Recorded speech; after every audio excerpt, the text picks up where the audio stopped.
Olá a todos, seguindo em frente com o estudo de Kitzur Shulchan Aruch, a gente chega agora na 50ª alahá desse capítulo, alahá de número 50. Fala o Kitzur Shulchan Aruch. Niarot shenidbeku shelo bechavana. Se eu tenho páginas de um livro, de um sidur, por exemplo, que grudaram não intencionalmente, eu não tive intenção de grudá-las. Às vezes ficou uma sujeirinha, ficou alguma coisinha ou um líquido que caiu, molhou, e na hora que juntaram as páginas, fechou o livro, elas acabaram grudando. Que Moshe לפעמים נדבקו דפי ספרים מחמת הצבע שצבעם הקורח, או שנדבקו איזה דפים בשעווה, como por exemplo, às vezes a tinta ainda está um pouco seca na hora que prensaram um livro, ou se caiu um pouquinho de cera, antigamente eles liam com vela de cera, então às vezes uma gota de cera caiu no livro e juntou as páginas, mutar lefotram, não tem problema abri-las, embora a gente falou que é proibido descosturar, quando eu tenho duas coisas que estão costuradas juntas, elas estão amarradas, eu não posso soltá-las, igual desfazer um nó ou descosturar uma costura.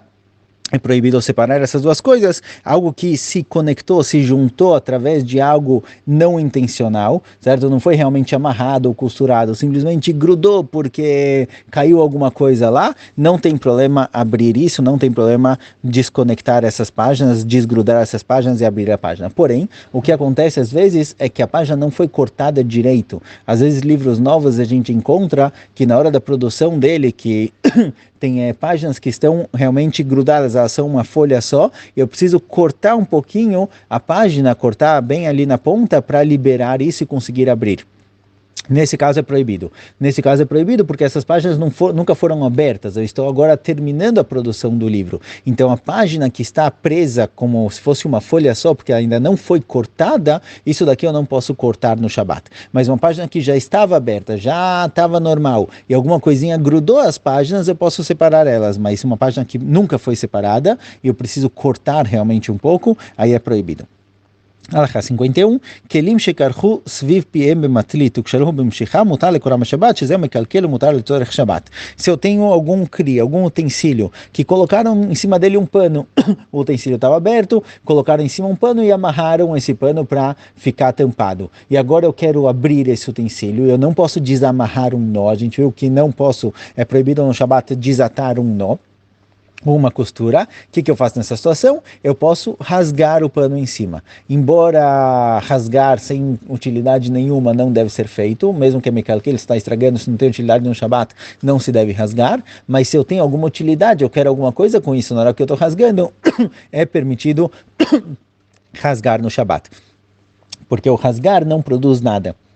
O rasgar, ele destrói. As melachot de Shabbat, as proibições de Shabbat, são ligadas à construção, produção de alguma coisa. Rasgar não é produzir, rasgar não é construir algo. Então, rasgar uma coisa para chegar no que está dentro não tem problema. Então, nesse caso que tem um pano em cima desse utensílio, eu posso rasgar o pano para chegar no que tem dentro. Ou se, por exemplo, eu quero abrir um saquinho, uma batatinha, ou alguma coisa do tipo, ou cenoura que está num saquinho, ou qualquer coisa desse tipo, mesmo que eu preciso rasgar o saquinho para chegar na cenoura, no que está dentro, isso daqui não é igual à proibição de descosturar ou desamarrar. Rasgar no Shabat não tem problema, tem só uma certa diferença entre Ashkenazim e Sfaradim com relação a rasgar quando tem letras. Para Ashkenazim é proibido rasgar quando tem letras. Se eu rasgo a letra, ou se eu separo letras que antes eram lidas juntas, isso daqui é proibido, como se eu estivesse apagando. Para as Faradim não tem problema, mas de forma geral, se eu quero rasgar um saquinho para pegar o que tem dentro, isso daqui não é proibido no Shabat. Alahá 52, Asur latzut shum bal chai be-Shabat. É proibido caçar animais no Shabat. Não posso caçar nenhum animal. Caçar significa tirar dele a possibilidade de fugir, prender ele dentro de algum lugar, prender um passarinho em uma gaiola, prender uma mosca dentro de um copo ou algo do tipo. Mesmo uma mosca, mesmo um bichinho qualquer, não posso caçá-lo no Shabat. Se é um animal que eu tenho utilidade para ele, é um animal que geralmente as pessoas caçam e guardam ele, fazem dele alguma coisa, isso aqui é uma proibição da Torá, certo? Como abelhas que produzem mel, etc. Se não tem utilidade nenhuma, esse animal não serve para nada, como colocar realmente uma mosca dentro de um copo, prender a mosca dentro do copo, a proibição é somente drabanan, porque eu não tenho utilidade nenhuma para isso. Mas de qualquer jeito, tanto esse quanto esse são proibidos de serem caçados.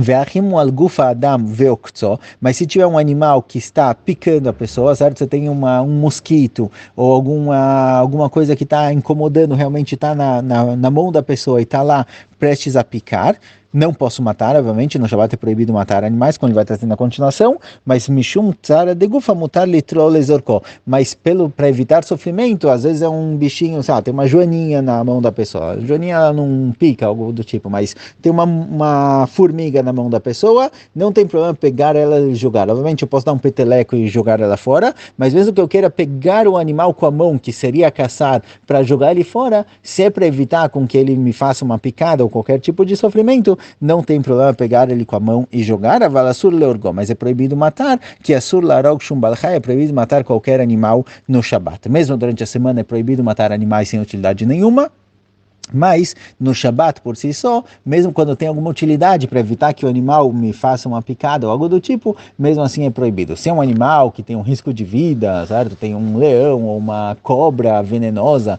para picar a pessoa, nesse caso, para evitar um risco de vida, não tem problema, eu posso matar. Mas, de forma geral, eu não posso matar um animal mesmo com utilidade no Shabat, se não tem aqui algum risco de vida. A Hakinim, que van shemitavim rak minazeam, mutar leorgam, e como ele shemugadim asur leorgam,